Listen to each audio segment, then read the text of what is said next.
সিরিজের শেষ ওয়ানডেতে জিম্বাবুয়েকে 7 উইকেটে হারিয়েছে বাংলাদেশ। সৌম্য সরকার ও তানজিদ তামিমের ওপেনিং জুটিতে বিদেশের মাটিতে 371 দিন পর জয়ের স্বাদ নিল টাইগাররা।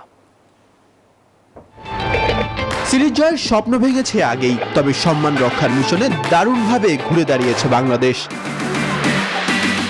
হারারেতে টসে হেরে ব্যাট করতে নেমে শুরুতেই ধাক্কা খায় জিম্বাবুয়ে। 27 রানে 3 উইকেট হারায় রোডেশিয়ানরা। 6 রানে সাজঘরে ফেরেন ওপেনার ব্রায়ান বেনেট।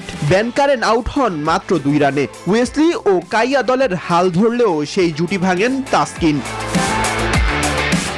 মাধভেরে 75 ও ইভান্স 50 রান করলেও 48 ওভার 1 বলে 199 রানে অল আউট হয় স্বাগতিকরা। বাংলাদেশের হয়ে শরীফুল নিয়েছেন 4 এবং তাসকিন ও তানভীর পান 2টি করে উইকেট। জবাবে ব্যাট করতে নেমে দারুণ ছন্দে 2 ওপেনার ব্যাট হাতে জুটি গড়লেন 151 রানের, আর তাতেই ম্যাচের নিয়ন্ত্রণ টাইগারদের হাতে। সৌম্যর 69 ও তানজিদ তামিমের 94 রানের দুর্দান্ত ইনিংসে ভর করে সহজ জয় নিশ্চিত করে টাইগাররা। প্রথম 2 ওয়ানডেতে 25 ও 13 রানের জয় দিয়ে সিরিজ 2-1 ব্যবধানে নিজেদের করে নিয়েছে স্বাগতিক জিম্বাবুয়ে। মাহাদি ইমরান, নিউজ 24।